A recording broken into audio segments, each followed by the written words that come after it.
there's only one thing you can plan on. And we've got miles of experience on today's Carolina People. Stay tuned.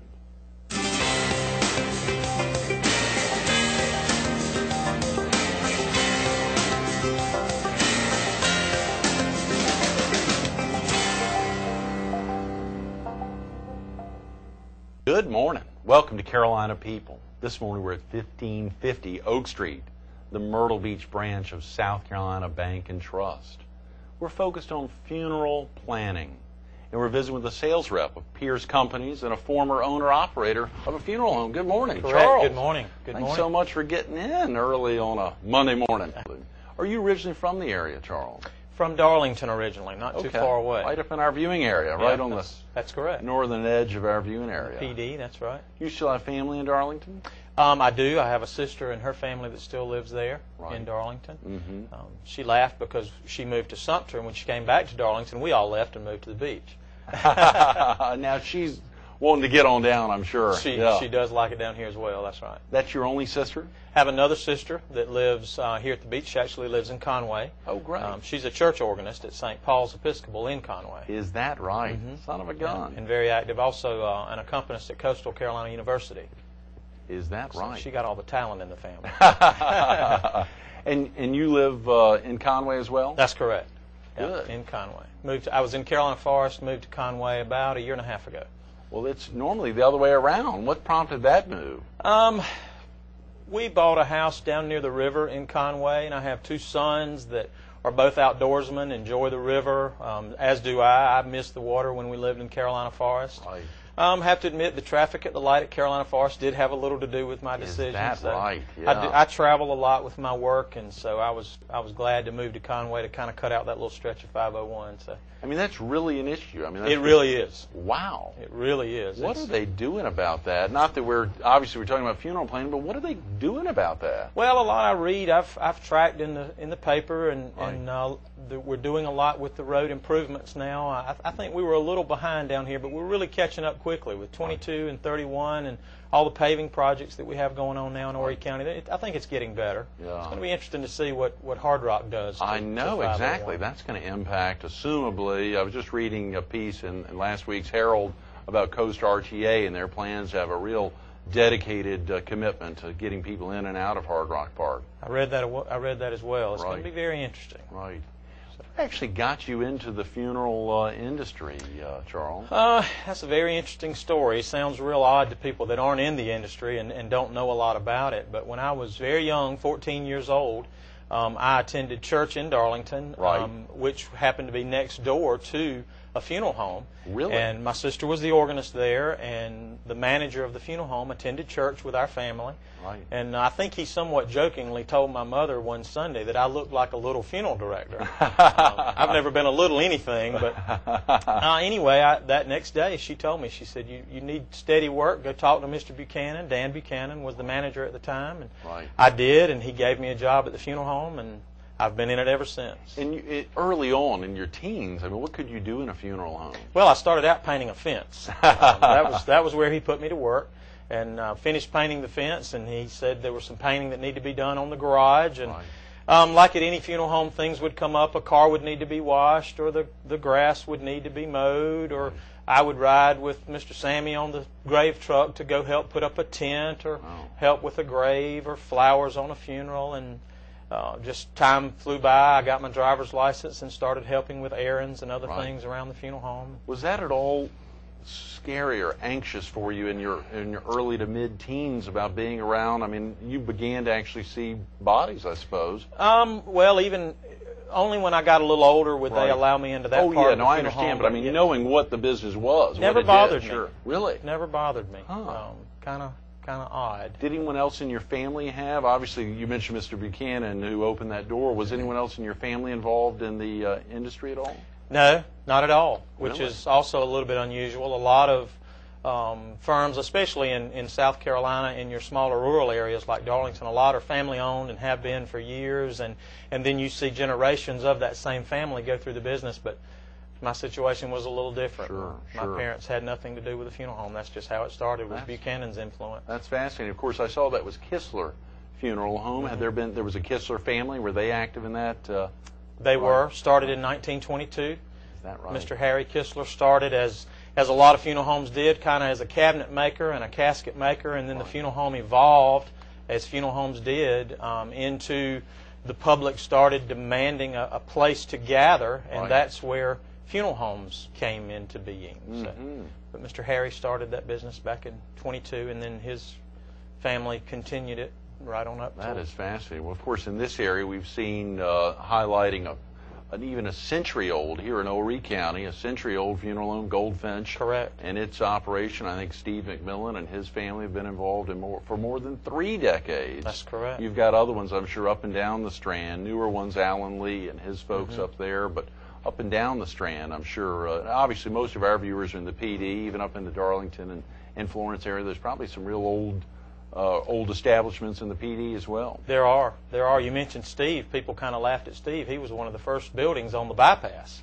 In '78, building on the bypass was a big deal. Right. And look at it today. Oh yeah, what an operation! It's amazing. Yes, it is. That's probably one of the few parcels on either side of the road that Burrs and Chapin doesn't have. That's correct. Yeah, which is a great location. You know, obviously getting into the industry.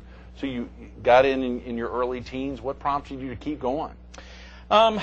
Just fell in love with the business. Fell in love with serving people. Continued to work there through high school. I did have one short time when I attended Winthrop College, but I still worked at the funeral home on the weekends. Is that right? And then a full-time position opened when I was home for Christmas, and I took it and I stayed in it, and then decided to attend mortuary school, which would enable me to get my license. Right. Which I did, and just have always had a love for serving people that way, and have just been in it ever since. It really is all about people. It really is. So many people that find out what you do, they find out you're in some part of the funeral industry, they automatically start asking you questions about the death side of it. And that's certainly a big part of what we do. But dealing with the survivors and the extended family and the public, that's even a larger part of what we do. You deal with those survivors. A big part of the business is that. Both leading up to, surely going after the actual ceremony, and for oftentimes many years afterwards. Correct. Before, during, and after. And you deal with. I've also been associated with funeral homes that not only have you have the pre-planning side of a funeral home where people may come in advance and plan their funeral, and then you may help them when you actually conduct the actual funeral. And then I've dealt with a funeral home that had a cemetery before, so you also deal with them on the cemetery side of it, which of course is for years and forever. So you have a contact with that family and deal with that family for a long, long time. I was fascinated studying a little bit about an upcoming funeral home in the area that are using an interior designer out of the Southern Pines area, and he works for an operator, Jamie Bowles, who actually takes lots of trips, and they go on trips with surviving families and folks that are tied in, come down to Myrtle Beach, go to the Carolina Opry, do things like that, travel to the Triangle, for instance, from the Sand Hills in North Carolina, to actually be together and, as you say, to really follow up in that surviving method. You build relationships with people that last a long, long time. You deal with people that are obviously a very, very difficult time, and you do build those long-lasting relationships and friendships that last a long time. I know Jamie, and he's a great person, great funeral director. Yeah. I saw it at one point after mortuary school that you ended up at a pretty large institution there in the Midlands. I did. I lived in Columbia. Again, referring to Mr. Buchanan, he gave me advice to move to a larger metropolitan area, a larger funeral home that handled a larger volume, because you can just gain so much more experience in a short amount of time. And he joked with me and told me, he said, I taught you some of the basics in Darlington, but you need to go to a large firm to get your master's. And so I did that with the Dunbar family. At that time, they were still family-owned. And enjoyed that time very much, and learned a lot of things that I would not have. It would have taken me a lot longer to learn in a small community, because they literally do 10 or 12 times the business in a town like that than in Darlington, and so you just see a lot of different things, deal with a lot of different types of people, and And that spurred your interest to open your own place, I believe, or to get involved to actually pursue ownership. Excuse me, I saw you worked even back in a small community. I did that. I moved back from Columbia back to a small area. I was in Marion, South Carolina, not too far from here. Sure. And was there for 10 years with Jerry Richardson at Richardson Funeral Home, and worked for him for 5 years, and then bought the business from him, kept it from 5 years, and then oddly enough sold it back to him. So is that right? I did. His wow. son, Jerry, and his son, Jason, are running the business again now. I left there in '99 to move down to the beach area. So. Oh, exciting. Well, I've been fascinated to see how Marion has been a launching pad for a number of folks to actually come down. I think I saw that Steve, or maybe Steve's brother, had ties to Marion, Alan Lee and others. That's correct. Ties to Marion, and surely setting up shop in Horry County and expanding their business very Marion's well. a great community. I still have a lot of good friends there. Oh, yeah. Great yeah. place. You know, as you think about it, obviously we opened up with highlighting Pierce Companies. What exactly is the Pierce Companies? We are a funeral supply one of our divisions. We are a funeral supply company all over the United States. We have currently 26 representatives that distribute and sell our products throughout the U.S. And I travel North and South Carolina for the Pierce Companies, Pierce Chemicals. We are a company that has a full line of funeral supplies. We sell supplies to funeral homes that they need on a daily basis to operate their business, and that's what we do. And we are best known for our chemicals, our embalming fluid line. I think you highlighted Pierce Companies also are involved in some mortuary schools. We do. We have an education side as well. We own 3 mortuary colleges, including the one I attended in Atlanta, which is Gupton Jones College of Funeral Service. Sure. So there's a broad knowledge, and much like yourself, would most of the sales reps with Pierce Chemicals have the experience that you have, having operated, even owned, and worked in the funeral homes? All of them. Proudly, all of our reps are licensed funeral directors and/or embalmers, all really? 26. That's right. That's tremendous. And have a lot of experience. That's fantastic, and that is surely something. But the parent company having the experience of being on the educational side to make sure that not only are there reps out on the street growing the company that have that experience, but also even folks that aren't yet working and operating funeral homes, they're helping be involved and to train them. That's right, and we combine the two things as well.